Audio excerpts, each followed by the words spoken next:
আজ মহালয়া। দ্রোহের আগুনের মধ্যেই এবার পিতৃপক্ষের অবসানে দেবী পক্ষের সূচনা।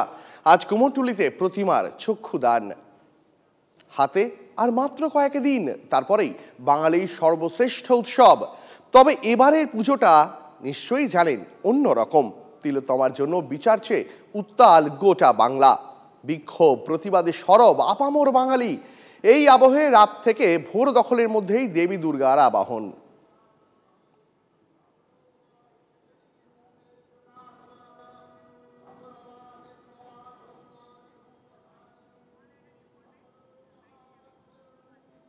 আর এই মহালয়ার পুণ্য লগ্নে ঘাটে ঘাটে চলছে তর্পণ। বাবুঘাট, বাগবাজার, নিমতলা, শোভাবাজার সহ গঙ্গার বিভিন্ন ঘাটে মহালয়ার পুণ্য লগ্নে চলছে পিতৃতর্পণ।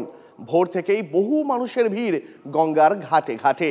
এই ছবি শুধুমাত্র কলকাতা শহরের নয়, এই ছবি রাজ্যের সব জেলায়। রাজ্যের উত্তর থেকে দক্ষিণের সব জেলায় নদী বা জলাশয়ে তর্পণ চলছে পিতৃপুরুষের উদ্দেশ্যে। বেলুড় থেকে আমাদের সহকর্মী সুব্রত এই মুহূর্তে আমাদের সঙ্গে সরাসরি রয়েছেন। সুব্রত, আমরা জানি বেলুড়ে প্রত্যেক বছর এই সময়টা মানে তর্পণের সময় বহু মানুষের আগমন ঘটে। আজকের ছবিটা ঠিক কেমন যদি একবার তুলে ধরো। দেখো, একেবারেই পিতৃপক্ষের অবসান, মাতৃপক্ষ অর্থাৎ দেবীপক্ষের সূচনা। এই শুভ লগ্নে, মহালয়ার পূর্ণ লগ্নে সকাল থেকেই কিন্তু হাওড়া শহরের প্রত্যেকটি ঘাটেই প্রায় জনসমাগম হয়েছে এবং পিতৃপুরুষদের যে তৃপ্ত করার যে কর্মপদ্ধতি যুগ যুগ ধরে চলে আসছে, অর্থাৎ সেই তর্পণ প্রক্রিয়া, তা কিন্তু নিষ্ঠার সঙ্গে পালন করা হচ্ছে।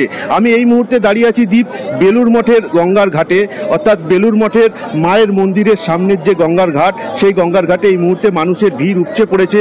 সকাল থেকেই তারা পূর্বপুরুষদের তর্পণের মাধ্যমে তাদেরকে তৃপ্ত করার যে প্রক্রিয়া চলছে, সেই দৃশ্য কিন্তু নজরে আসছে। পাশাপাশি তোমাকে জানিয়ে রাখবো, হাওড়া সিটি পুলিশের পক্ষ থেকে হাওড়ার সমস্ত ঘাটগুলিকে কিন্তু কড়া নজরদারি চালানো হচ্ছে।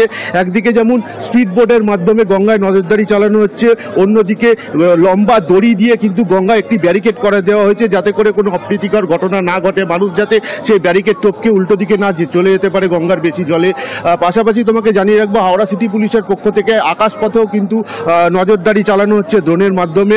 সব মিলিয়ে সকাল থেকেই মহালয়ার এই পূর্ণ লগ্নে পিতৃপক্ষের অবসান এবং মাতৃপক্ষের যে সূচনা, সেই সূচনার তর্পণ প্রক্রিয়া কিন্তু তা হাওড়া শহর এবং যে সমস্ত ঘাটে তা কিন্তু একদম ভক্তি ভরেই কিন্তু চলছে। দীপ, যে ছবি দেখালে সুব্রত, বহু মানুষের ভিড় দেখতে পাচ্ছি। আপাতত তোমাকে ধন্যবাদ। তবে এই মুহূর্তে বেলুড়ের ছবি যেমন দেখালাম আপনাকে, পাশাপাশি আপনাকে দেখাবো শান্তিপুরের ছবি। সেখান থেকে আমাদের সহকর্মী মহাদেব রয়েছেন, মহাদেবের কাছে যাব সরাসরি। মহাদেব, এবারের দুর্গাপুজোর যে সূচনাটা কার্যত অন্য রকম, এটা দ্রোহপক্ষ অনেকে বলছেন। শান্তিপুরের ছবিটা ঠিক কেমন আজকে সকালবেলায় একবার দেখাও। একদমই, দেখো সকাল থেকে কিন্তু মানুষজন আসছেন, অর্থাৎ গঙ্গা ঘাটগুলিতে যেটি রয়েছে নদিয়া জেলার প্রায় 117 কিলোমিটার ভাগীরথী নদী, সেই নদীর যে গঙ্গা বিভিন্ন জায়গায় ঘাট রয়েছে স্নানের, সেই ঘাটে কিন্তু স্নান করছেন তারা পিতৃদেব, অর্থাৎ তাদেরকে শ্রদ্ধা জানাচ্ছেন, তর্পণ করছেন। এইভাবেই কিন্তু ভোর থেকে লক্ষ্য করা যাচ্ছে মানুষকে আসতে। তারা কিন্তু প্রত্যেকে আসছেন এবং প্রতি বছরের মতো। আমাদের সঙ্গে এই মুহূর্তে রয়েছে বিজেপি সাংসদ জগন্নাথ সরকার, রানাঘাট লোকসভা কেন্দ্রের। তিনিও এসছেন, গঙ্গা স্নান করলেন। কি কারণে গঙ্গা স্নান করলেন আজকে? কি পিতৃপুরুষের উদ্দেশ্যে তাদের আত্মা, বিদেহী আত্মার শান্তি কামনা করে গঙ্গায় বক্ষে স্নান করে পিতৃতর্পণ করলাম। এবছরে কি উৎসবটা একটু আলাদা অন্য বছরের থেকে? হ্যাঁ, একটু আলাদা।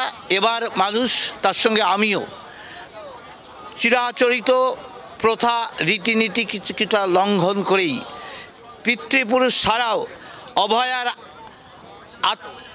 অভয়া বা তিলোত্তমার আত্মার শান্তি কামনা করে তর্পণ করা হলো এবং তিনি যাতে বা তার মতো আর এই রকম বলি না হতে হয় কাউকে, তার জন্য গঙ্গার কাছে, গঙ্গা মায়ের কাছে প্রার্থনা করলাম।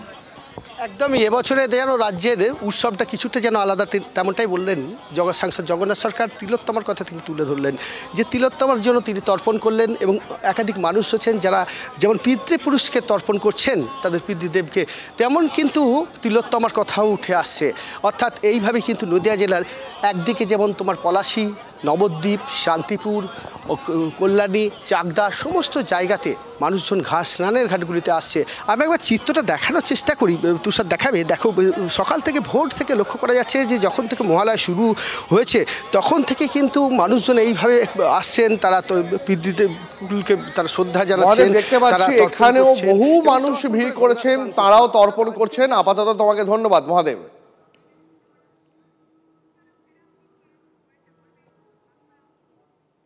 এবার নজর রাখবো বাঁকুড়ার দিকে। মহালয়ার ভিড়ে বাঁকুড়ার গন্ধেশ্বরীর সতীঘাটে তর্পণের ভিড়। সেখান থেকে উঠল তিলোত্তমার জন্য বিচারের দাবি। নির্যাতিতার আত্মার শান্তি কামনায় চলল গণতর্পণ। আপনারা দেখতে পাচ্ছেন বাঁকুড়ার গন্ধেশ্বরীর সতীঘাটের ছবি।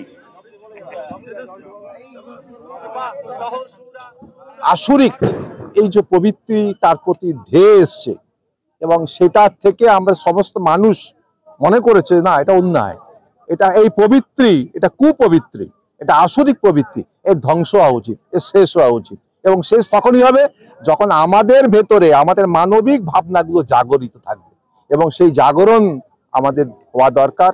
আমরা তার জন্য সবাই একত্রিত হয়ে কাঁধে কাঁধ মিলিয়ে হাতে হাত ধরে মনের সঙ্গে মনের যোগ ঘটিয়ে আমরা বাঁকুড়ার ছবি দেখালাম আপনাদের। এরপর আপনাদের সরাসরি নিয়ে যাব শহর কলকাতায়, দইঘাটের ছবিটা দেখাবো। সেখান থেকে রয়েছেন আমাদের সহকর্মী সৌভিক। দইঘাটের ছবিটা আজকে সকালবেলা ঠিক কেমন? কারণ আমরা বারবার বলছি এবছর দেবীপক্ষের সূচনাটা কার্যত একটু অন্যরকম।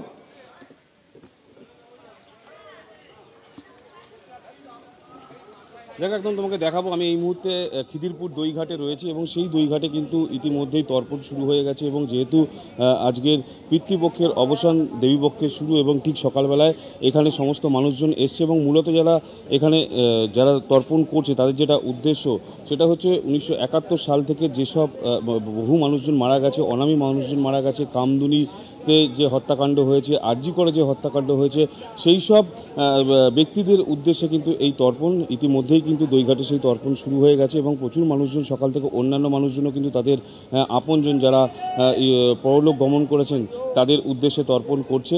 এবং শুধুমাত্র যে দইঘাট এমনটা নয়, খিদিরপুর অর্থাৎ গঙ্গার যে কটা ঘাট রয়েছে সেই কটা ঘাটেই কিন্তু সকাল থেকে ভিড় এবং ঠিক পিতৃপক্ষের অবসান, দেবীপক্ষের সূচনার সময় কিন্তু যে মহালয়া, সেই মহালয়ার দিনকে কিন্তু তর্পণ ইতিমধ্যেই শুরু হয়ে গেছে। বহু মানুষজন কিন্তু এই মুহূর্তে একেবারে দইঘাটের সামনে রয়েছে এবং যেহেতু গঙ্গার ঘাট তার জন্য পুলিশ প্রশাসনও কিন্তু তৎপর রয়েছে যাতে কোনো রকম দুর্ঘটনা না ঘটে এবং তার জন্যই কিন্তু পুলিশ মোতায়েন রয়েছে এবং এই মুহূর্তে কিন্তু গঙ্গায় ভাটা চলছে। বহু মানুষজন আসছে, বহু মানুষজন ইতিমধ্যেই কিন্তু সকালবেলায় তারা তর্পণ সেরে চলে গেছে।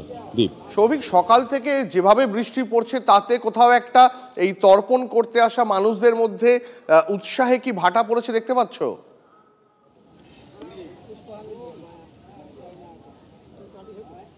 যদি প্রশ্নটা আরেকবার করো।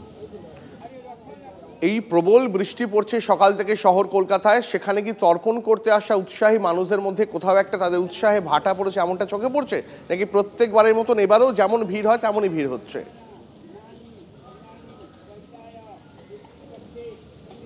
না, এমনটা নয়। দেখো, যেহেতু মহালয়ার দিন এবং আজকের পিতৃপক্ষের অবসান, দেবীপক্ষের শুরু এবং এই একটা দিন কিন্তু সবাই অপেক্ষা করে থাকে মানুষজন। মহালয়ার দিনকে নিজেদের যারা আপনজন, যারা পরলোক গমন করেছেন তাদের উদ্দেশ্যে তারা কিন্তু যে তর্পণ, সেই তর্পণ করে এবং সকালের দিকে কিন্তু প্রচণ্ড বৃষ্টি হচ্ছিল, সেই সময় একটু হলেও বাধা হলে এখন বৃষ্টি আপাতত থেমেছে এবং আবারও নজর থাক, পরিস্থিতির দিকে নজর থাক। তোমার সঙ্গে আবার পরবর্তীতে নিশ্চয়ই কথা হবে।